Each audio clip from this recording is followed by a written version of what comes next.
नमस्कार, आदाब, बहुत-बहुत स्वागत आप सभी का। आप देख रहे हैं खास कार्यक्रम नज़र और नज़रिया। मैं हूं आपके साथ बुशरा खानम फहद। आज से बजट सत्र की शुरुआत हो गई है। राष्ट्रपति के अभिभाषण के साथ इसकी शुरुआत हुई और कल पूर्ण जो बजट है वो कल पेश किया जाएगा और ये नरेंद्र मोदी का जो तीसरा कार्यकाल है उसका पहला पूर्ण बजट है। उससे पहले नरेंद्र मोदी मीडिया के सामने आए और मीडिया के सामने आकर जिस तरह की बातें उन्होंने कही हैं उससे साफ तौर पर उनका डर भी झलकता है और ये भी पता चलता है कि किस तरह से हर फ्रंट पर नाकामयाब साबित होते हुए नजर आ रहे हैं। आज जब मीडिया के सामने नरेंद्र मोदी आए तो उन्होंने कहा कि पहली बार वो ये देख रहे हैं कि किसी सत्र से पहले कोई विदेशी चिंगारी नहीं भड़की है, वरना हर सत्र से पहले पूरे 10 साल में मैं ये देख रहा हूं कि कोई ना कोई विदेशी चिंगारी भड़कती है, यानी कि उनका इशारा विदेशी हस्तक्षेप या विदेशी साजिश की तरफ था और यहाँ बैठे शरारती तत्व उसको हाथों हाथ लेते हैं,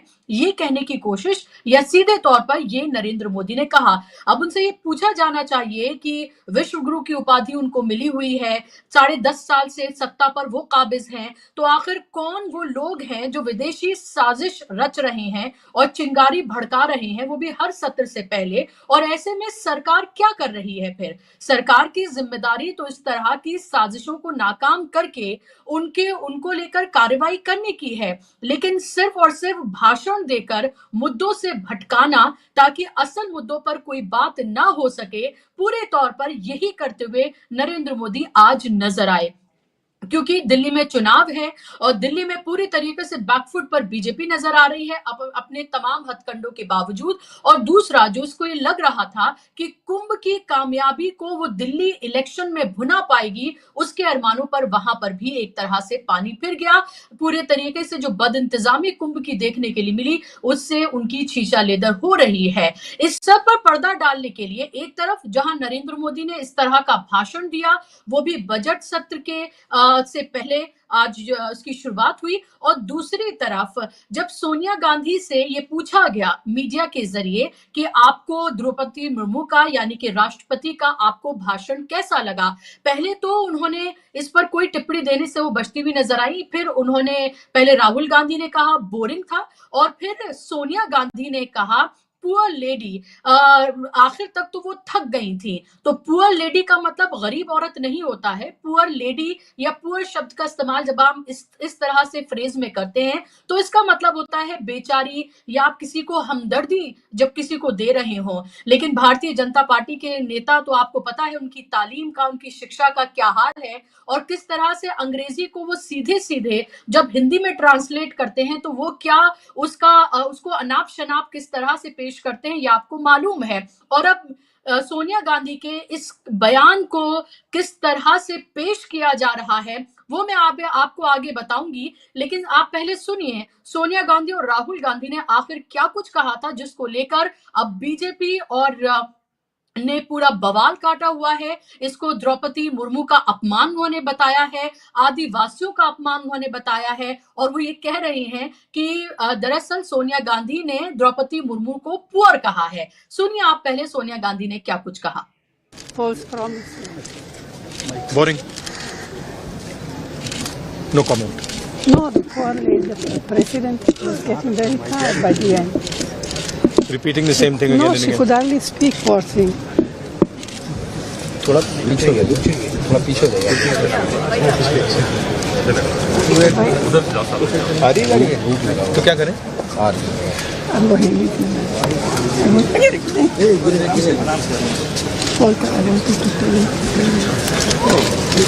nice sari Priyanka, nice sari. Daddy is daddy.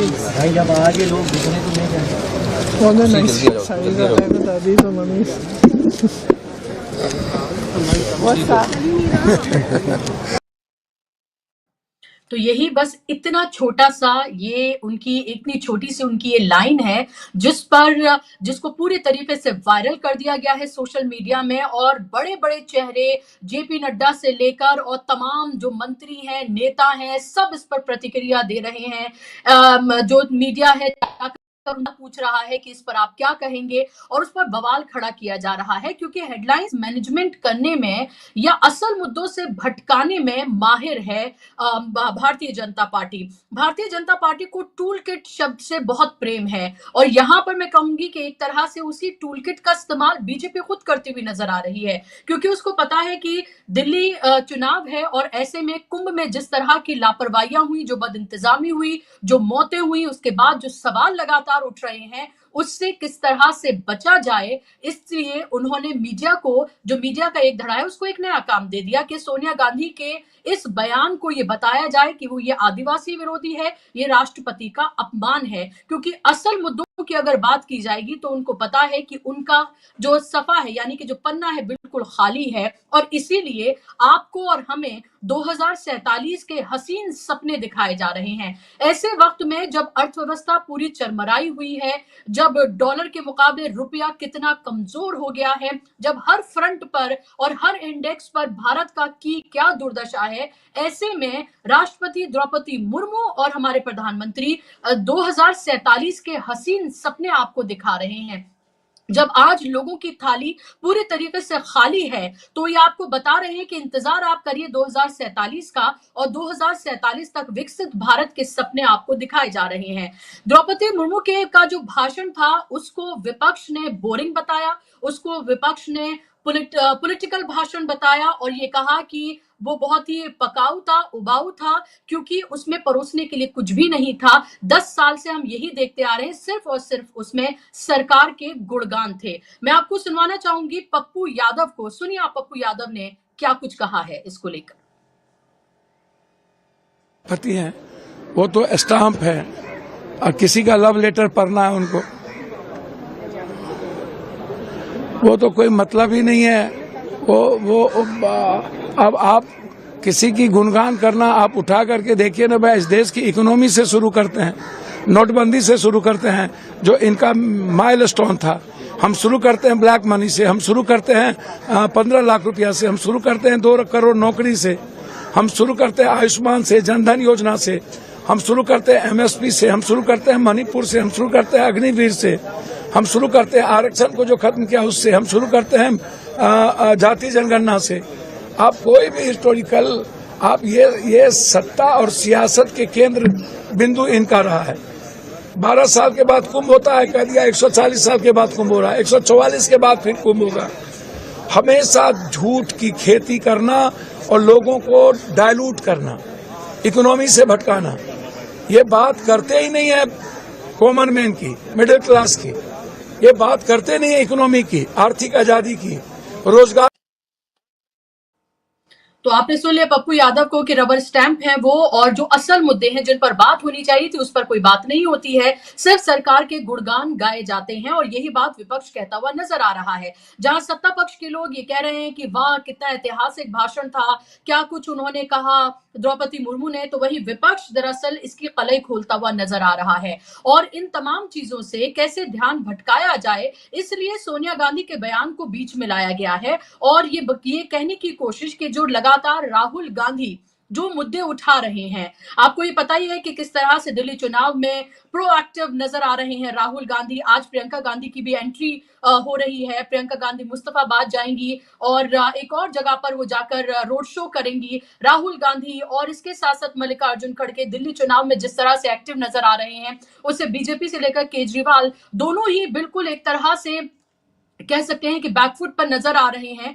और ऐसे में कैसे इन तमाम चीजों से, असल मुद्दों से ध्यान भटकाया जाए, ये सब कोशिश की जा रही है। और आदिवासी विरोधी बताना आप ये डर बताता है कि राहुल गांधी जो जातिगत जनगणना, जिसकी हिस्सेदारी उतनी उसकी भागीदारी से लेकर संविधान लोकतंत्र से बचाना, ये तमाम मुद्दे जो उठा रहे हैं वो बीजेपी को कितने तकलीफ दे रहे हैं। और इसीलिए उन्होंने सोनिया गांधी को ढाल बनाकर ये बताने की कोशिश की कि कांग्रेस पार्टी दरअसल आदिवासी विरोधी पार्टी है। और पुअर लेडी, मुझे हंसी आ रही है कि पुअर लेडी जो उन्होंने कहा, यानी कि उनको तरस आ रहा था कि उनकी उम्र है, वो बुजुर्ग हैं, और उनको एक तरह से जो कहा गया वो कह रही हैं। इसलिए वो थक गई थी लास्ट तक और उनसे वो बातें उस तरह से कही नहीं जा रही, तो वो हमदर्दी दिखा रही थी और इस हमदर्दी को अपमान की तरह पेश किया जा रहा है। आज इसी पर चर्चा करेंगे, इसी पर बात करेंगे। मेरे साथ खास मेहमान जुड़ गए हैं। स्क्रीन पर आप मेहमानों को ले आइए। आप 3 खास मेहमान देख सकते हैं। मेरे साथ कांग्रेस की स्पोक्स पर्सन अनुमा आचार्य जी हैं। अनुमा जी, बहुत स्वागत आपका कार्यक्रम में।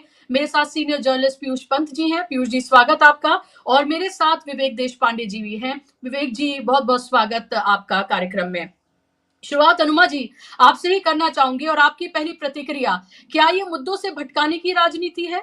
क्या जो मुद्दे उठाए जा रहे हैं कांग्रेस की तरफ से उससे घबराई हुई है? और एक तरह से आप ये देखिए, बजट सत्र से पहले विदेशी ताकत की बात वो कर रहे हैं कि कोई चिंगारी नहीं भड़की, और दूसरे सोनिया गांधी के बयान पर तो ऐसा बवाल हुआ है कि ऐसा कोई नेता शायद बचा नहीं होगा बीजेपी का जिसने इसको लेकर अपनी प्रतिक्रिया ना दी हो। मुझे लगता है कि पूरे विश्व में अगर कोई सत्ता जाने से इस कदर डरता हो तो उसका नाम भारतीय जनता पार्टी है। आप जिस बयान की बात कर रही थी उसे मैंने सुना, और आप और मैं जैसा हम सोचते हैं कि इसमें तो कोई मुद्दा था ही नहीं, लेकिन आपको प्रधानमंत्री जी का बड़बोलापन पता होगा कि कुछ दिनों पहले उन्होंने पंडित नेहरू का नाम लेके और एक स्टैम्पीड जो हुआ था उसका नाम लेके ये कहा कि पंडित नेहरू के समय में अव्यवस्था थी और हमें देखिए हमने कितनी अच्छी व्यवस्था की है। तो जैसा कि अक्सर हुआ करता है, बड़बोले आदमी का मुंह थोड़ा सा झुकना पड़ता है उसे, और उसे ठोकर लगती ही है। तो इतनी बड़ी ठोकर लगी, उसमें बहुत सारी जाने गई, जिसमें सरकार ने संकट छुपाने की कोशिश की, अव्यवस्था की जो बात थी उसको ढकने छुपाने की कोशिश की। और ऐसे समय में जबकि सरकार के ऊपर थू-थू हो रही थी, लोग बाग ये कह रहे थे कि अव्यवस्था थी वहां, प्रशासन ने ही स्टैम्पीड को एक तरह से होने दिया, उसके ऊपर लोगों के ऊपर भीड़ बनाई और भीड़ एक ही दिशा में दोनों तरफ की भीड़ जा रही थी। तो ये सारी चीजें सामने थी। तो अब क्या किया जाए? कोई नया नैरेटिव लाना पड़ेगा। पहले तो 1 महीने से ये नैरेटिव चला ही रहे थे कि राजमहल, शीश महल, यानी कि क्या चल रहा था ये? मीडिया को भी समझ में तो आता होगा कि पूरी बात दो तरफा दिखाने की कोशिश की कि आम आदमी पार्टी और बीजेपी के अलावा कोई है ही नहीं बीच में। तो इसीलिए पहले राजमहल, शीश महल का मुद्दा हुआ, फिर उसके बाद यमुना जी के ऊपर मुद्दा हो गया जिसमें ये कहा अरविंद केजरीवाल ने कि जहर मिला रहा है हरियाणा। फिर वो उसका जवाब देने लगे, उन्होंने उसको चुनौती दी। क्या हो रहा था? कुल मिला के यही हो रहा था ना कि रोज की डिबेट केवल आम आदमी पार्टी और बीजेपी के बीच में हो रही थी, और बाकी हमारे जो छोटे यूट्यूब चैनल्स भी काम करते हैं, ओटीटी प्लेटफॉर्म, वो भी उसी रॉ में चले जा रहे थे, उसी धारा में बह गए थे कि कांग्रेस कहाँ है, कांग्रेस नहीं है। जबकि कांग्रेस ने अगस्त 2024 से अपना तैयारियां शुरू कर दी थी। बड़े नेता यानी कि राहुल जी का अगर हम नाम लेंगे और बाकी जो अभी सचिन पायलट जी, ये लोग अभी बाद में आएंगे और चुनाव के अंत तक लगातार बने रहेंगे। लेकिन पूरा का पूरा ओटीटी प्लेटफॉर्म, पूरा का पूरा मीडिया केवल बीजेपी और आम आदमी पार्टी की बात कर रहा था, जबकि कांग्रेस लगातार कहने लगे थे कि कांग्रेस ने जो किया, शीला जी की सरकार ने जो किया, लोग याद करने लगे थे बार बार। उसके बाद अब क्या हुआ कि राहुल जी ने वो मुद्दे सीधे लाके सामने खड़े कर, उसमें केजरीवाल जी के झूठ पकड़े गए, उसमें यमुना जी का जो जिस तरह से उनको खराब किया गया और जिससे नदी का असल प्रवाह ही गायब है, इसका जो कोर इशू था उसमें पहुंच गए। तो अब दिक्कत ये हो गई कि आम आदमी पार्टी और कांग्रेस के बीच का चुनाव दिख रहा है और ऊपर से ये कुंभ वाली भगदड़ हो गई। तो अब भारतीय जनता पार्टी को लग रहा है कि हमारी जमीन खिसक रही है, जबकि राजीव कुमार ने अपने जाने के लिए as a parting gift Delhi को प्रधानमंत्री मोदी जी को सौंपने का सोचा हुआ था। लेकिन उस वोटर स्कैम के बावजूद हुआ क्या कि अपनी बड़बोलेपन का शिकार भारतीय जनता पार्टी बनी। तो अब क्या करें? कुछ तो करना पड़ेगा, कहीं तो कहीं दोष डालना पड़ेगा, डिस्कोर्स भटकाना पड़ेगा। तो सोनिया जी के ऊपर कहने लगे। आप देखिए, इंग्लिश ऐसी भाषा है, हम सब जानते हैं, अगर कोई कहता है fish out of the water, तो इसका मतलब ये थोड़ी कि मछली को कोई पानी से बाहर निकाल के रखेगा, या make the hay while the sun is shining. उसका अर्थ होता है कि जब अवसर होता है तभी काम करना चाहिए। अब ये थोड़ी नहीं उठा के वो जो सूखी हुई घास है उससे रस्सी बनाने लगेगा, नॉट दैट।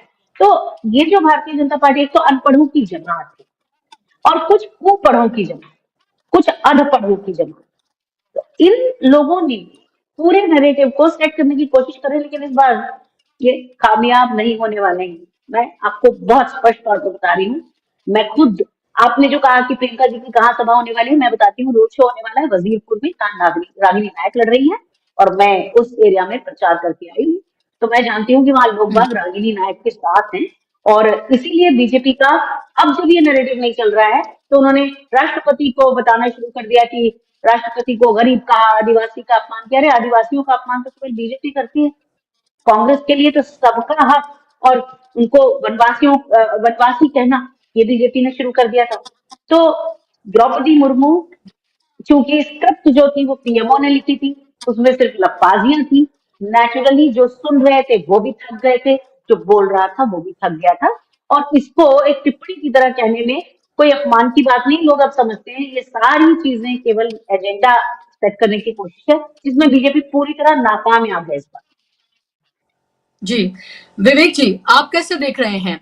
जो प्रधानमंत्री ने भाषण दिया, जाहिर सी बात है कि वो बड़ा दिल दिखाकर वो कुछ अच्छी बातें भी कर सकते थे, लेकिन एज यूजुअल मुद्दों से भटकाना उनकी फितरत रही है और उन्होंने शुरुआत ही इस तरह से की बजट सत्र की, जहां आम आदमी ये उम्मीद लगाकर बैठा हुआ है कि शायद उसकी झोली में कुछ आए। हालांकि उम्मीद लगानी उसने सरकार से बंद कर दी है, क्योंकि हर बजट में जो मिडिल क्लास है, लो मिडिल क्लास है, वो एक उम्मीद लगाते हैं, लेकिन उनके हाथ खाली ही रहते हैं और लच्छेदार बातें की जाती हैं, बहुत ही कॉम्प्लिकेटेड बातें की जाती हैं और जो समझ से भी परे होती हैं, उसी तरह की तमाम बातें करती हुई निर्मला सीतारमण नजर आती हैं। और टैक्स किस तरह के लगाए जा रहे हैं, किस तरह से जीएसटी अप्लाई की जा रही है, वो सब हमारे सामने है। लेकिन उनका ये कहना कि विदेशी ताकतें जो हैं वो इस बार एक्टिव नहीं हुई हैं, कोई चिंगारी नहीं लगाई गई है और यहाँ बैठे लोग उसको हाथों हाथ लेते थे, वो इस बार नहीं हुआ है। तो ये तो सीधे तौर पर एक प्रधानमंत्री के तौर पर या गृह मंत्री के तौर पर आपकी नाकामी को दिखाता है कि 10 साल से सब कुछ हो रहा है और आप कुछ कर नहीं पा रहे हैं। और दूसरा, सोनिया गांधी के बयान पर जो बवाल मच रहा है, क्या आपको ये सीधे तौर पर लग रहा है कि कुंभ में जिस तरह से छीछा लेदर हो रही है, दिल्ली के चुनाव में उसको बनाने की कोशिश थी, तो पूरे तरीके से मुद्दों से कैसे भटकाया जाए, उसमें सोनिया गांधी को मोहरा बनाया गया है? जी मेरी आवाज आ रही है? जी। जहां तक प्रधानमंत्री ने जो कहा उसका सवाल है, उनसे अलग कुछ अपेक्षा नहीं की जा सकती। और मैं समझता हूं कि राजनीति है, राजनीति में इस तरह की बातें कही जाती है, तो उन्होंने कही है, लेकिन वो हमेशा ही इस तरह की बातें करते हैं और उसमें कभी भी कोई राजनीति से हटकर कोई बात की हो उन्होंने, ऐसा कभी भी नहीं होता है। मतलब किसी जब चुनाव नहीं होते, मान लीजिए कि अभी सरकार बन के 2 साल हो गए, 2 चुनाव के बीच वाले समय में भी जब कहीं वो किसी अलग प्रोग्राम में जाते हैं जो पॉलिटिकल प्रोग्राम नहीं है, वहां पर भी वो कांग्रेस की निंदा करने से चूकते नहीं है। तो वो उनकी आदत बन गई, सेकंड नेचर बन गया है। वो राजनीतिक भाषण ही करते, कहीं भी जाते हैं तो वही बात करते हैं। जहां तक फॉरेन इंटरफेरेंस का वगैरह सवाल है, ये पहली बार हुआ है भारत के इतिहास में कि कनाडा और अमेरिका और बाकी भी कुछ देश ये पहली बार इस तरह के आरोप भारत पर लगा रहे हैं कि वो भारत उनके देशों के अंदरूनी मामलों में दखलंदाजी कर रहा है। अब उस पर डिबेट हो सकता है कि क्या ये सचमुच भारत का इंटरफेरेंस है या नहीं है, भारत ने किया है नहीं किया है। जो कुछ भी उन देशों में हुआ है, पर्टिकुलरली सिख सेपरेटिस्ट के मामले में जो कुछ भी वहां पर घटनाएं घटी है, क्या उसमें भारत का हाथ था या नहीं था, ये अपने आप में अलग विवाद का मुद्दा है। लेकिन ऐसा इससे पहले कभी नहीं हुआ, पहली बार ऐसा। कनाडा का ऑफिशियल रिपोर्ट है, उसमें ये कहा गया है कि नंबर 2 का फॉरेन इंटरफेरेंस वाला जो देश है कनाडा में, वो भारत है। और अमेरिका ने भी जिस तरह से वो गुरवंत क्या नाम है, वो बहुत मुश्किल है नाम लेने के लिए, पन्नू, उनके मर्डर के केस में जो मामला उठाया है उसमें भी भारत का इंटरफेरेंस। भारत ने वहां जाकर, भारत के एजेंट्स ने वहां जाकर कुछ इस तरह की घटना करने की कोशिश की, इस तरह का आरोप अमेरिका से लगा है। तो जो देश मतलब बाकी सारी दुनिया के देशों में इस तरह के काम करता है, वो देश भारत के ऊपर इस तरह की तोहमत लगा रहा है। तो कौन इंटरफेरेंस कर रहा है? आपके देश में बाहर के लोग इंटरफेरेंस कर रहे हैं या फिर आप बाहर के देशों में इंटरफेरेंस कर रहे हैं? इस तरह के सवाल पहली बार उठाए गए। और वो जब फॉरेन इंटरफेरेंस की बात करते हैं तो वो जॉर्ज सोरोस वगैरह की बात हमेशा उनके वो टूल किट की बात करते हैं, जॉर्ज सोरोस की बात करते हैं, वो जो एक यंग लड़की है जो एनवायरमेंटलिस्ट है, मैं उसका नाम ग्रेटा या कुछ नाम है उसका, मैं भूल जाता हूँ, उसके टूल किट की बात करते हैं। तो ये हमने फॉरेन इंटरफेरेंस की बात पहली बार नहीं सुनी है, बीजेपी आने के बाद कांग्रेस के जमाने में भी इस तरह की बात होती थी, लेकिन उस समय फॉरेन इंटरफेरेंस होता भी था, क्योंकि भारत में उसके उदाहरण भी है। उतने लेवल पर नहीं होता होगा जितना बताया जाता था, लेकिन पॉलिटिक्स में ये सब होता है, तो पहली बार नहीं है। लेकिन ये तो हमेशा ही ये कहते हैं कि विदेशी ताकतें जो है वो भारत को वीक बनाने की कोशिश कर रही है, वो इस तरह की बातें हमेशा ही कहते हैं। तो जहां तक फॉरेन इंटरफेरेंस का सवाल है, गंगा उल्टी बहने लगी है, ये पहली बार मोदी जी के राज में हो रहा है, ये इस बात का वो ध्यान रखे और उसके बाद ही इस तरह का कोई बयान दे, क्योंकि इस तरह के सवाल उनसे भी पूछे जा सकते हैं कि आपके खिलाफ भी इस तरह के आरोप विदेशी ताकतें लगा रही है, और वो विदेशी ताकतें कोई छोटी मोटे देश नहीं है, वो डेवलप्ड कंट्रीज लगा रही है, वहां जाकर आप इस तरह के काम कर रहे हैं, ऐसे आरोप है। तो ये जहां तक मोदी जी का बयान है उसके बारे में मैंने ये जो बताया वो मुझे कहना था। दूसरा, सोनिया गांधी का जो बयान है, मुझे लगता है बचना चाहिए थोड़ा सा। आपको अगर पता है कि इस तरह की बातों से बीजेपी को एक हैंडल मिलता है, तो इस तरह के शब्दों का प्रयोग न करें। हालांकि उन्होंने जो कहा वो सच है, इसमें कोई शक नहीं। She Indeed is a poor lady. Poor lady मतलब पैसे के लिहाज से नहीं, वो राष्ट्रपति है, कोई सवाल ही पैदा नहीं होता, उस तरह की पॉवर्टी का कोई सवाल ही पैदा नहीं होता। लेकिन वो अगर आदिवासी है तो उसने अपनी आइडेंटिटी को इस तरह से सवर्णवादी व्यवस्था में ब्लेंड कर दिया है, उसमें उसने अपनी आइडेंटिटी को डाइल्यूट कर दिया है, तो एक तरह से सवर्णवादी ताकतों की गुलामी वो कर रही है। ऐसा चित्र एक बार नहीं कई बार उन्होंने प्रस्तुत किया है। कई इमेजेस इसकी हमने देखी, मंदिर के बाहर खड़ी होके वो मंदिर के खिड़की से अंदर की सारी जो प्रोसेस उसको झांक रही है। वो राम मंदिर के उद्घाटन पर उनको नहीं बुलाया गया, उनको पार्लियामेंट के उद्घाटन पर बुलाया नहीं गया, और जब कुछ भारत रत्न की शायद बात हो रही थी, वहां पर अपने अडवाणी और नरेंद्र मोदी बैठे हुए और ये खड़ी हुई है साइड में। तो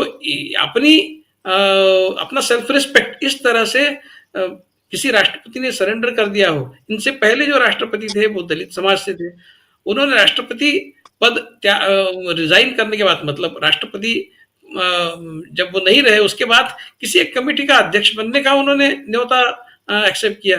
मतलब वो जो एक लेवल उन्होंने हासिल की थी उससे वो नीचे उतर गए, और इसमें उनको कहीं भी मैं सेल्फ रिस्पेक्ट सरेंडर कर रहा हूं इसका एहसास नहीं हुआ। और उसी तरह का एहसास द्रौपदी मुर्मू जी को भी नहीं हो रहा है कि उन्होंने पूरा अपना सेल्फ जो है वो सरेंडर कर दिया है सवर्णवादी ताकतों के विरुद्ध। तो ये इस तरह से जो उन्होंने खुद ही इस स्टेज पे अपने आप को लाया है, इस तरह की बातें उनके बारे में होगी और फिर वो उनको एक्सेप्ट करनी पड़ेगी। हालांकि ये मैं कह सकता हूं, आप कह सकती है, लेकिन जो पॉलिटिकल लीडर्स है, जो बीजेपी के पॉलिटिकल राइवल्स है, सोनिया गांधी हो चाहे राहुल गांधी हो चाहे कोई भी रहे, तो वो जब बात करेंगे राष्ट्रपति के बारे में, उनको इस बात पर उनका ध्यान होना चाहिए कि जो कुछ भी कहेंगे उसका गलत मतलब निकाला, ऐसा कोई शब्द न कहे जिसका गलत और दूसरा मतलब भी निकाला जा सके। कहीं से भी उनको हैंडल देना, ये बिल्कुल इससे बचना बहुत जरूरी है। और जब वो इस तरह का एक्सप्रेशन सोनिया गांधी देती है, पुअर लेडी वगैरह, तो जाहिर सी बात है बीजेपी उसको एक्सप्लॉइट करेगी, उसका मौका न दे सोनिया गांधी और चाहे और भी विपक्ष के नेता किसी भी तरह से बीजेपी को इस तरह का हैंडल दे, इसकी केयर उन्होंने लेनी चाहिए, ऐसा मुझे लगता है। बुशरा जी। जी पीयूष जी, आपकी प्रतिक्रिया, आप इसको कैसे देख रहे हैं? क्या आपको भी लगता है ये मुद्दों को भटकाने की ये पूरी की पूरी राजनीति है? दिल्ली में चुनाव है, कुंभ की में जिस तरह से जो भी कुछ हमें देखने के लिए मिला, अब तो 5 तारीख को मोदी जी जा रहे थे, अब बताया जा रहा है कि वो उन्होंने कैंसिल कर दिया है। अब हो सकता है उस दिन हमें कुछ और इंतजार करना पड़ेगा, क्योंकि कुछ ना कुछ तो वो करेंगे। ऐसा तो नहीं है कि जिस दिन दिल्ली में वोटिंग हो रही हो और वो ऐसे ही खाली हाथ रहें, वो लोगों को संबोधित ना करें, ये तो इम्पॉसिबल सी बात है। ऐसा तो हमने देखा नहीं है। जैसे वो कह रहे हैं कि इससे पहले उन्होंने विदेशी चिंगारी इस बार पहली बार नहीं देखी है, वैसे ही मैं कह रही हूँ। और उन्होंने कर ही दिया, वरना वो 5 तारीख को संगम में स्नान करने वाले थे और उस वहां पर हो सकता है संबोधित भी करते और फिर उसका असर दिल्ली के चुनाव में होता। लेकिन आज जो कुछ हुआ है, जो भाषा का इस्तेमाल उन्होंने किया है और सोनिया गांधी को लेकर जो राजनीति की जा रही है, उसको आप कैसे देख रहे हैं? देखिए बुशरा जी, ये तो प्रधानमंत्री की, भाजपा की और प्रधानमंत्री की भी आदत है और वो लगातार तंज कसते हैं। ये बहुत बड़ी उनका ये है, ये हमने बार बार देखा है। और आज भी हमने वही देखा। वो जब उन्होंने बात करी सत्र शुरू होने के पहले, तो लगातार जिस तरह विदेशी ताकतों की उन्होंने बात करी, तो विदेशी ताकतों की बात करके उन्होंने बात करी, उसमें उन्होंने विपक्ष को भी लपेट लिया। यानी कि विपक्ष का कनेक्शन हमेशा विदेशी ताकतों के साथ रहा है। ये बहुत गंभीर आरोप है और ये बेबुनियाद आरोप है, जिसकी भर्त्सना की जानी चाहिए। आपको अगर उसका सबूत आपके पास है तो बताइए। आप जो हवा में इस तरह की बातें ना करिए। और अगर कहीं विदेशी इंटरफेरेंस हो रहा है तो वहां के देश की सरकार को उसको देखना चाहिए और उसको आइडेंटिफाई करके उसका प्रतिकार करना चाहिए। सिर्फ इस तरह से विपक्ष पे आरोप लगाने के लिए आप कुछ भी कह दें और जो है कि एक चिंगारी की बात करें, विदेशी चिंगारी की बात करें, तो मुझे लगता है ये उनकी आदत में शुमार है। अपने को एक बेहतर पेडिस्टल पे खड़ा करके और पूरे विपक्ष को जो है कटघरे में वो खड़ा करते हैं और यहाँ तक कि उनको डायरेक्टली इनडायरेक्टली देशद्रोह के आरोप भी उन पे मढ़ते रहते हैं। तो ये उनकी पुरानी आदत है, जिसकी आलोचना की जानी चाहिए, क्योंकि वो प्रधानमंत्री हैं इस देश के और लोकतंत्र में दो पक्ष विपक्ष दोनों होता है और दोनों को एक दूसरे का सम्मान करना चाहिए। और जबकि सत्र शुरू हो रहा है तो उसमें जिस तरह से एक कंस्ट्रक्टिव वे में जो है जनता से जुड़े मुद्दों पे चर्चा हो, जनता से जुड़े मुद्दों पे निर्णय लिया जाए, उसकी बात होनी चाहिए, उसका संदेश दिया जाना चाहिए। लेकिन यहाँ सिर्फ और सिर्फ राजनीति जो है प्रधानमंत्री करते हुए दिखाई दे रहे थे पूरी तरीके से। और जिस तरह से उन्होंने ये भी एक इशारा कर दिया कि और सीधे सीधे दिल्ली के चुनाव को प्रभावित करने के लिए उन्होंने महिलाओं के बारे में बात करी, बजट का जहां संदर्भ है उसको लेते हुए। तो सीधे सीधे वहीं पे जो है, और अगर बजट में कुछ कंसेशन रिबेट्स मिलते हैं महिलाओं को तो इससे इनकार नहीं किया जा सकता है और सीधे सीधे जो है वो दिल्ली की महिलाओं को ही एडजस्ट करके वो किया जाएगा। वक्फ बोर्ड की बात करी उन्होंने। वो ये वक्फ बोर्ड जिस तरह से आनन फानन में हमने देखा, कि आपने देखा, हम सब ने देखा किस तरह से वो कमेटी बनाई, वो कमेटी भी इनको मजबूरी में बनानी पड़ी क्योंकि इनकी मेजोरिटी नहीं है। तो विपक्ष की आवाज को सुनते हुए उसको जब कमेटी को भेजा गया और वहां भी जो है जिन लोगों ने ये है कि सवाल उठाए उनको सस्पेंड कर दिया गया, जो विपक्ष के जो सांसद थे उनको सस्पेंड कर दिया गया। और बाद में जो है आनंद फानन में एक मेजोरिटी दिखाते हुए उन्होंने जो है वो रिपोर्ट जो है सौंप दी सरकार को जो है। और वो मुझे लगता है कि बजट पेश होने के बाद ही, कल के बाद ही, वो इस चुनाव से पहले ही जो है 5 तारीख से पहले ही उसको जो है कि संसद में भी पेश कर दिया जाएगा, ताकि एक पॉलिटिकल माइलेज उससे लिया जा सके, संदेश दिया जा सके देखो हमने एक ये भी लिया है और हमने जो है 3 तलाक पे तो ले आए थे कानून, हमने मंदिर भी बना लिया और जितने भी जो है इस तरह के हैं, और वक्फ बोर्ड को जो है इसका मिसयूज दुरुपयोग करते रहा था ये तबका, उसको भी हमने जो है अब रास्ते पे ला रहे हैं और कानून बना रहे हैं उस पे।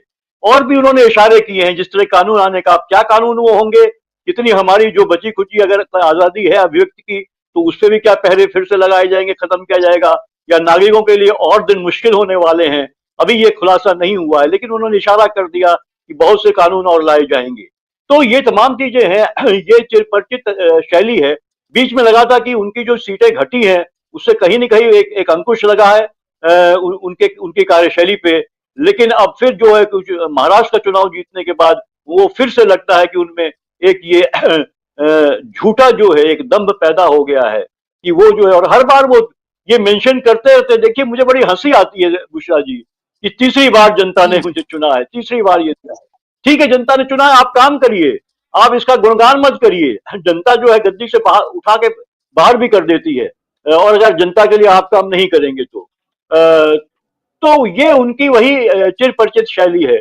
और इसको चुनाव को प्रभावित करने के लिए विपक्ष को लगातार, विपक्ष को जिस तरह से हमने देखा लोकसभा चुनाव में जिस तरह से मजबूत होकर सामने आया, जिस तरह से दिल्ली के चुनाव में भी खासकर कांग्रेस जिस तरह से लड़ाई कर रही, राहुल गांधी जिस तरह के डिस्कोर्स दे रहे हैं। अब कल एक समागम था जो दलितों वाला, उसमें जिस तरह से राहुल गांधी ने जो स्पीच दी है वो काबिले तारीफ स्पीच है। मतलब वो साफ गोई से उन्होंने यह स्वीकार तक कर लिया कि कांग्रेस दोषी रही कुछ सालों से, उसको उन्होंने आपके हितों को, आपके इंटरेस्ट को आपको साथ लेके नहीं चली, अनदेखी किया। इतनी ये साफ गोई, ये स्वीकारोक्ति मुझे लगता है आज के नेताओं में कहीं नहीं दिखती है। और जिस तरह से उन्होंने, एक उनका भाषण था जो उन्होंने कांग्रेस का जो नया भवन जब बना उस समय दिया था, वो कहीं न कहीं बहुत था। और एक कल का भाषण उनका बहुत, तो मुझे लगता है इसका एक बड़ा मैसेज जाएगा कब, वहां इंटेलेक्चुअल जो थे पिछड़े समाज से, जो दलित समाज से, जो अल्पसंख्यक समाज से, उनको तो गया ही गया है। मुझे लगता है आम आदमी की तरफ भी ये मैसेज जाएगा कि कांग्रेस जो है सबको साथ लेके चलना चाह रही है, और हो सकता है कि ये दिल्ली के चुनाव को भी प्रभावित करे, और कहीं न कहीं वो लामबंदी जो है इन तबकों की कांग्रेस के पक्ष में आ सकती है। तो इससे भी परेशान है बीजेपी जहां लग रहा था कि लगातार जो है आम आदमी पार्टी और बीजेपी का ही जो है एक लड़ाई चल रही है दिल्ली में, वही आमने सामने है, और कांग्रेस को एकदम पीछे छोड़ा जा रहा था, दिखाया नहीं जा रहा था। उसमें यह भी हुआ कि राहुल गांधी एक हफ्ते गायब हो गए, कहा गया कि बीमार है, उससे भी तमाम तरह की अफवाहें पैदा की गई और एक कांग्रेस के खिलाफ में एक प्रचार शुरू हो गया। मेन स्ट्रीम मीडिया जो करता ही करता है, सोशल मीडिया में भी हमने देखा कुछ होने लगा। तो ये तमाम चीजें हैं। तो कांग्रेस जिससे फाइट कर रही है उससे भी भारतीय जनता पार्टी परेशान है, क्योंकि उसका इंटरेस्ट है कि अगर वो सत्ता में ना आए, आम आदमी पार्टी बनी रहे, ताकि जो है कि कांग्रेस के खिलाफ आम आदमी पार्टी को खड़ा करने में सहूलियत हो और कांग्रेस आगे नहीं बढ़ सके। ये उनका एक उनका एक ऑब्जेक्टिव है पूरी तरीके से, वो इस्तेमाल करती है आम आदमी पार्टी की भी, हर राज्य में करती है। तो ये तमाम चीजें इसको लेके वो कर रही है। जहां तक देखिए सोनिया गांधी का सवाल है, तो मैं भी ये विवेक जी की बात से ये अग्री करता हूं कि थोड़ा सा जो है, क्योंकि राष्ट्रपति का पद जो होता है एक संवैधानिक सर्वोच्च पद होता है, कोई भी व्यक्ति हो, ये बात सही है कि वो थक गई थी, सब कुछ थी, लेकिन एक तो वो शब्द देखिए अंग्रेजी में जो है हाथ तंग है भारतीय जनता पार्टी वालों का, या वो जानबूझ के उसको समझना नहीं चाहते हैं। कई ऐसे उदाहरण हैं जिनपे उन्होंने अर्थ का अनर्थ किया है, इस शब्द का, उनको अंग्रेजी समझ में नहीं आती है।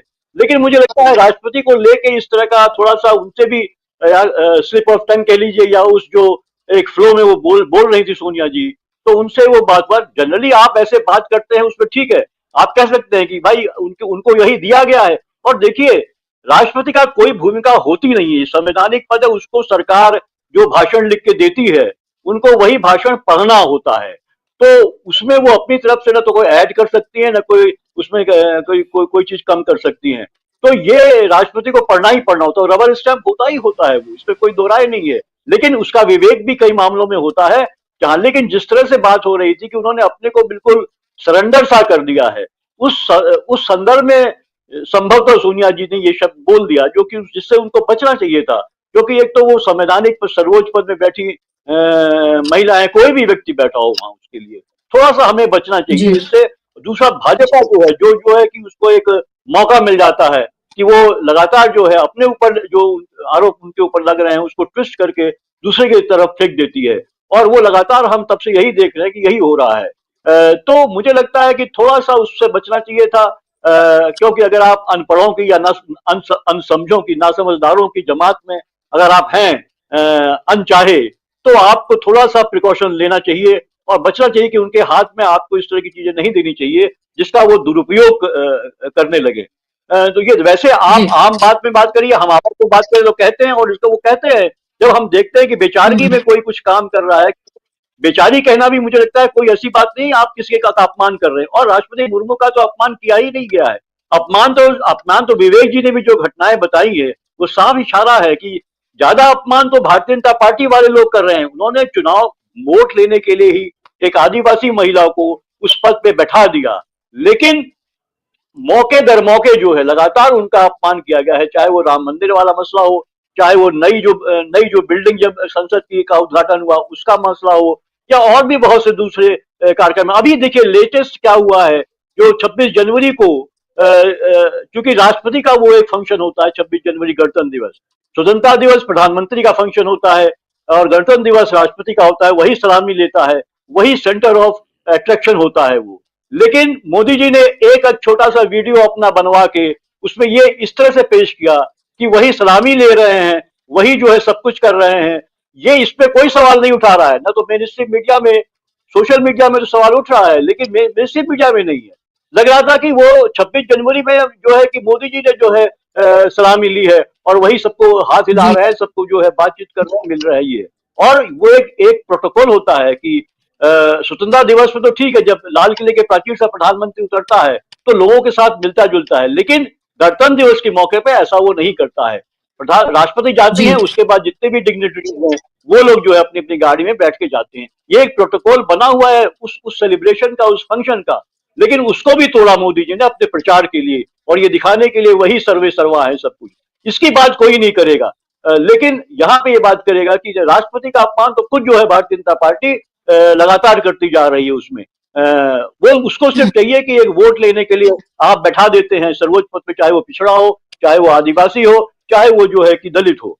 बाकी जो है कि एक्चुअल जो ग्राउंड है उसका अपमान करते हैं। तो ज्यादा अपमान भारतीय जनता पार्टी कर रही है, न कि कांग्रेस ने। बिल्कुल, आपके पास लौट रही हूं मैं। अनुमा जी, क्या आपने बैठे बिठाए मौका दे दिया भारतीय जनता पार्टी को, यानी कि सोनिया गांधी ने क्या मौका दे दिया भारतीय जनता पार्टी को ताकि वो उसको भुना सकें और असल मुद्दों से भटका सकें? क्योंकि बजट एक ऐसा मौका होता है जब लोग एक तरह से टकटकी लगाए बैठे होते हैं। हालांकि सरकार से उम्मीद करना उन्होंने कम कर दिया है, लेकिन फिर भी क्योंकि इलेक्शन है दिल्ली का, तो लोगों को लग रहा है कि हो सकता है इसी वजह से कम कम उनको कुछ मिल जाए, और आपने पूरे तरीके से मुद्दों से भटका दिया। जी आप देख रही होंगी, मैं थोड़ा मुस्कुरा रही थी। क्या हो गया है कि हम जो कि समझदार लोग हैं, हम भी कौवा कान ले गया तो कान ले गया, कान ले गया, कान ले गया में भाग जाते। अरे डिस्कोर्स हमें बदलना है भाई। कहीं शट अप, बकवास कर रहे हैं, गलत बात कर रहे हैं। क्या बोला है उन्होंने? कुछ नहीं कहा है। आप बेवजह इसका मुद्दा बनाए, हम कब कहेंगे? समझदार हम हैं, वो तो अनपढ़ है। हमें डिस्कोर्स बदलना है, आपको, मुझे, हमारे सभी पैनलिस्ट को। उन्होंने कह दिया कान ले गया, कान ले गया, तो हम कहते हैं बचते रहिए। क्या हम बोलना बंद कर दें? आप जरा देखिए तो सही, राष्ट्रपति जो कि सेनाओं की सर्वोच्च कमांडर होती हैं, जिनके लिए मैं व्यक्तिगत तौर पे आहत हूं कि उनको दही चीनी खिलाने वाली अम्मा जी बना दिया है, घर की बड़ी महिला बना दिया है, बुजुर्ग बना दिया, जबकि प्रधानमंत्री उससे ज्यादा बुजुर्ग हैं। प्रधानमंत्री को अब दही चीनी खिलाने का काम करना चाहिए और प्रधानमंत्री को मार्गदर्शक मंडल में चले जाना चाहिए। मैं तो बिल्कुल स्पष्ट बात करती हूँ कि अगर बीजेपी कान ले गया की राजनीति कर रही है, तो हम क्यों कान ले कर कौवे के पीछे भागे? हम कान वहां देखें कि कान कहाँ है, और हम इस तरह के डिस्कोर्स को बिल्कुल खारिज करें, सिरे से खारिज करें। हम सब मिलके ही तो आवाज बनेंगे। कांग्रेस ने हमेशा कलेक्टिव ओनरशिप, इस देश पे कलेक्टिव ओनरशिप की बात की है। अरे चलिए हम इनकी बात करते हैं, राष्ट्रपति की बात करते करते मुझे याद आया, मणिपुर की राज्यपाल थी अनुसुईया उइके, वो भी आदिवासी हैं। उन्होंने वो रो पड़ी थी मणिपुर के हालात देखकर, तो क्या हुआ? उनको ही हटा दिया। वो आदिवासियों का अपमान नहीं था। बाकी तो हमने सुन ही लिया कि किस तरह से हमारी महामहिम राष्ट्रपति का बीजेपी ने 2 बार अपमान किया। और जहां तक विदेशी चिंगारी की बात है, पेगासस पे अब तो आरोप भी साबित हो गए हैं, आरोप लग चुके हैं, साबित भी हो चुके हैं। एक बात तो ये सारा कारनामा जो था इजराइल के जरिए, हमारी सरकार ने कहीं कहीं उसका हाथ रहा होगा या नहीं रहा होगा।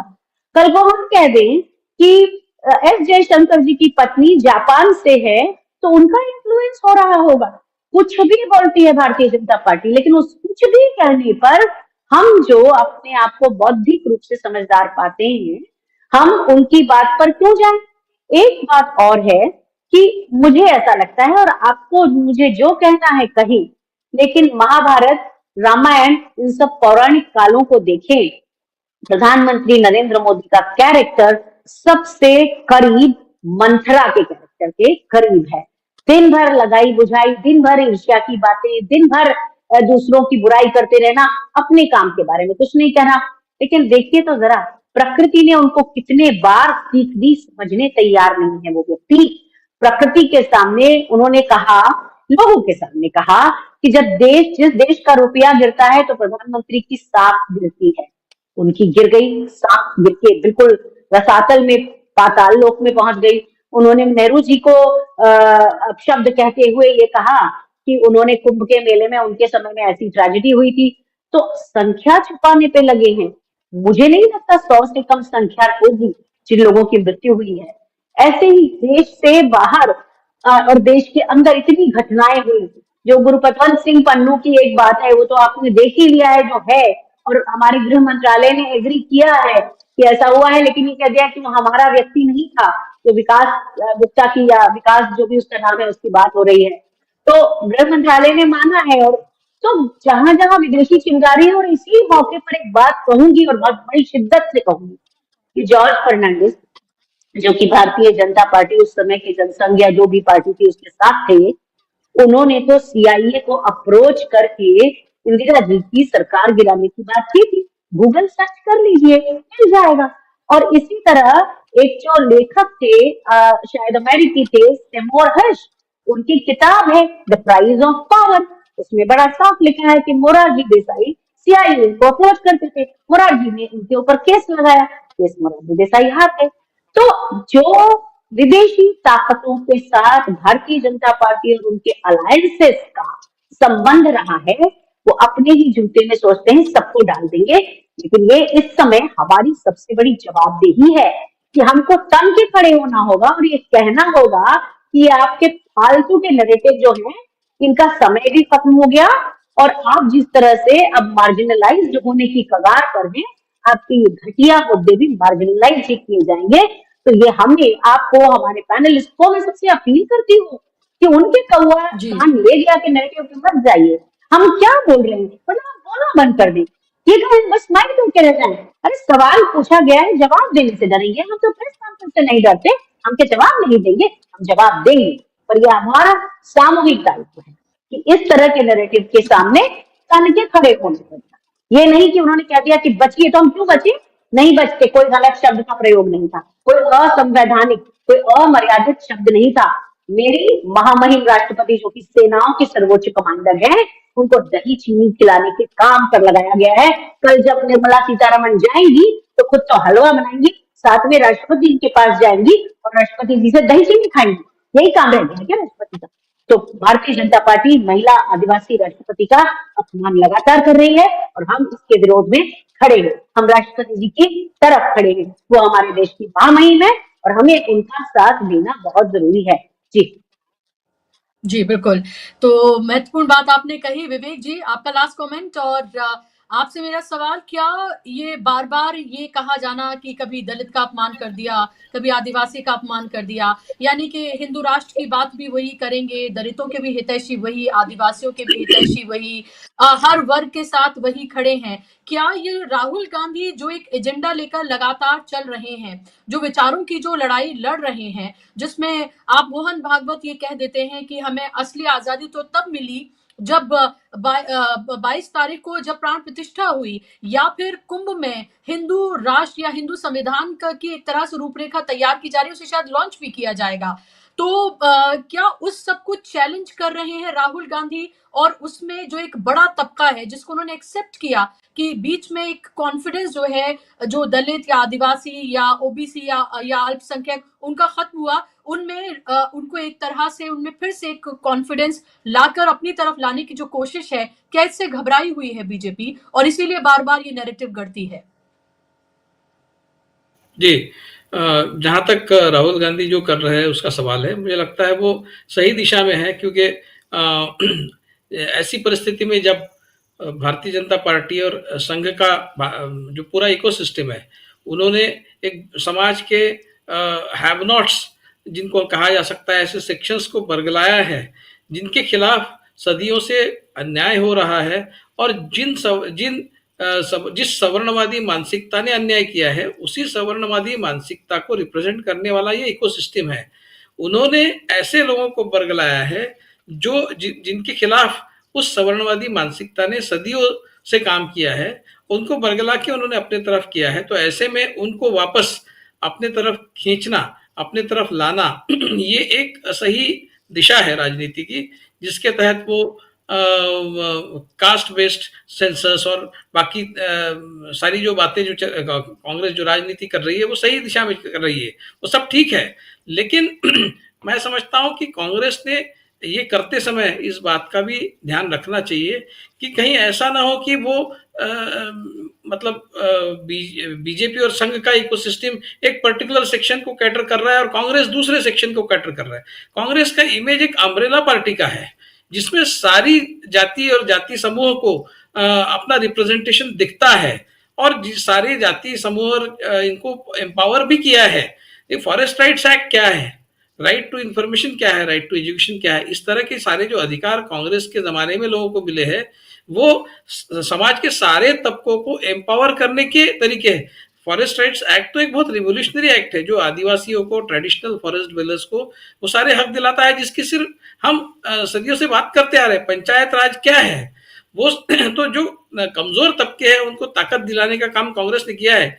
ये बात अलग है, राहुल गांधी ने कल जो दिल्ली में भाषण किया उसमें उन्होंने कहा कि हमने ध्यान नहीं दिया, पर्टिकुलरली मंडल कमीशन के रिपोर्ट के संदर्भ में उन्होंने जो बात कही वो ठीक है, वो उन्होंने एक्सेप्ट किया, बहुत अच्छी बात है, बड़े दिल की बात है। वो अनकन्वेंशनल पॉलिटिशियन है, वो उस तरह से राजनीति नहीं करते जिस तरह से हम आमतौर पर राजनीति करते हुए इस देश में लोगों को हमने देखा है।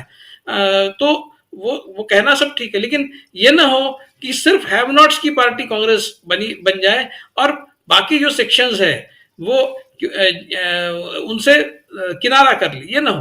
तो जो एक अम्ब्रेला इमेज कांग्रेस की हो उस अम्ब्रेला इमेज को कांग्रेस बनाए रखे। सवर्ण जो लोग हैं उनको भी कांग्रेस अपनी ही पार्टी लगती थी पहले भी और आज भी लगती है, तो ऐसा ना हो कि सवर्ण उनसे खिसक जाए या फिर बाकी जो अपर कास्ट है वो खिसक जाए और ओबीसी भी खिसक जाए और सिर्फ दलित, मुस्लिम और आदिवासी सिर्फ इतने ही कांग्रेस के साथ बचे रहे।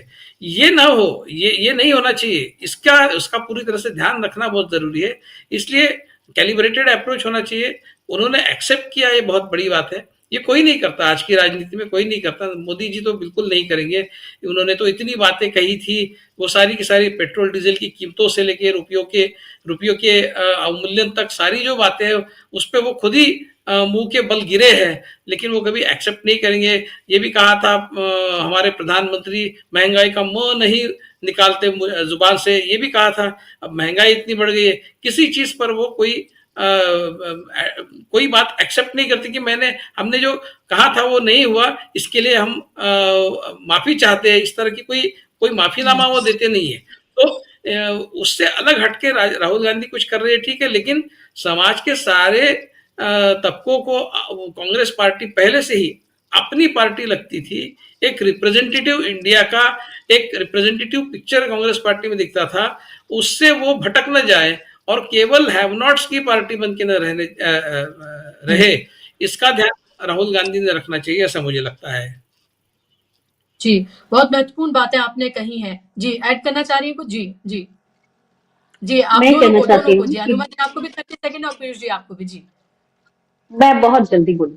देखिए, राहुल जी जो कह रहे हैं, यहाँ जो कांग्रेस की जो एक समावेशिता की राजनीति सबकी है और आपका भय जो है, जैसा आजकल कांग्रेस मुखर होकर सामाजिक न्याय पे बोल रही है, उसके कारण राहुल ने कहा कि उन्होंने सवर्ण जो लोग वंचित है, उनकी भी बात की और हर भाषण में बोला है जब उन्होंने एक बात बोली है। तो मुझे ऐसा लगता है कि जब मेरे जैसे लोग अपने जो हमारे कार्यकर्ता हैं उनके बीच जाते हैं, अब मेरे जैसे लोग का अर्थ सिर्फ ये है कि मैं उस तबके से आती हूँ जिसको ब्राह्मण या सवर्ण कहा जाता है, जो अपने आप को, तो हम अगर ये कहते हैं, मतलब इसको उस तरह से नहीं, इसको वो मत समझिए कि हम खड़े होकर ऊपर से कह रहे हैं, नीचे देख के बोल रहे हैं, नहीं, हम वहां जाके आत्मसात और एक्सेप्ट करते हुए बोलते हैं कि हाँ, हमारे हो सकता है पहले लोगों ने किया हो सकता है मैंने या मेरे परिवार ने ना, लेकिन हुआ तो है ना, उसको तो हमें स्वीकार करना होगा। हम एक्सेप्टेंस पर आए हैं और हमारे जैसे लोग एक्सेप्टेंस पर आए हैं और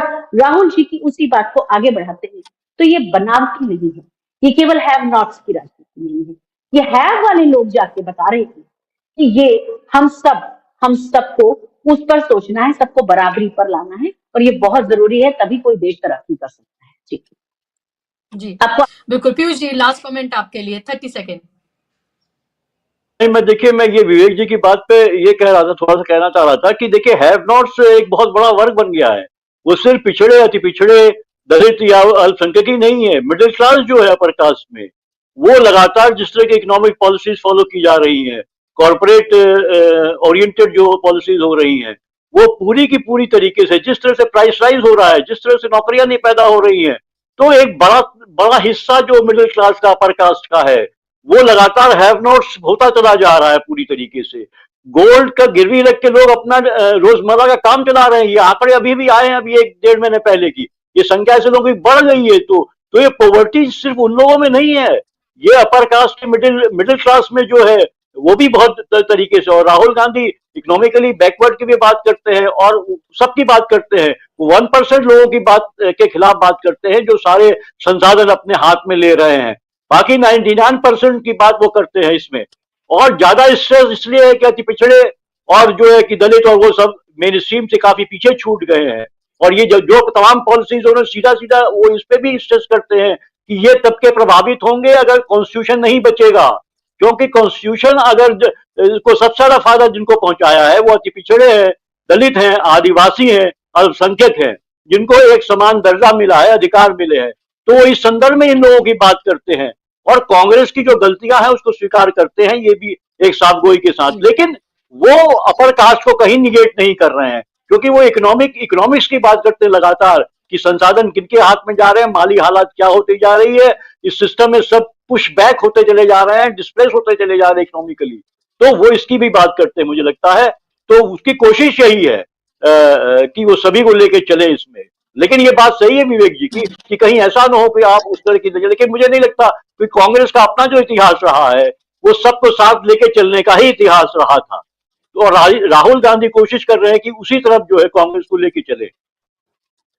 जी बिल्कुल, रास्ता लंबा है, रास्ता कठिन भी है, रास्ते में उबड़ खाबड़ रास्ता भी है और हो सकता है कुछ दुश्वारियों से या बहुत दुश्वारियों से उनको जाना पड़े। कभी-कभी उनके बयान लोगों को बोरिंग भी लग सकते हैं कि एक ही तरह की बात करते हैं, बार-बार वही बात करते हैं। लेकिन ये जरूर है कि हर बार जब भी वो बात करेंगे कुछ नए लोगों तक पहुंचेगी और इसका असर कितना दिखेगा ये देखना है, क्योंकि जहां एक तरफ हम ये देख रहे हैं कि एक तबके को देश का दुश्मन बनाकर पेश किया जा रहा है, जहां एक तरह से जिस तरह की राजनीति हो रही है, जिस तरह की सांप्रदायिक राजनीति हो रही है, उसमें अगर कोई विचारों की लड़ाई लड़ रहा है और इस तरह की बात कर रहा है तो जाहिर सी बात है काबिले तारीफ और हिम्मत की भी बात है, इसमें कोई दो राय नहीं है। बहुत शुक्रिया आप तीनों मेहमानों का, अनुमा जी आपका भी, पीयूष जी आपका भी, विवेक जी आपका भी बहुत शुक्रिया। कार्यक्रम का हिस्सा बनने के लिए, अपना समय देने के लिए बहुत धन्यवाद आप तमाम दर्शकों का भी कार्यक्रम का हिस्सा बनने के लिए। आज के इस कार्यक्रम में बस इतना ही, नमस्कार।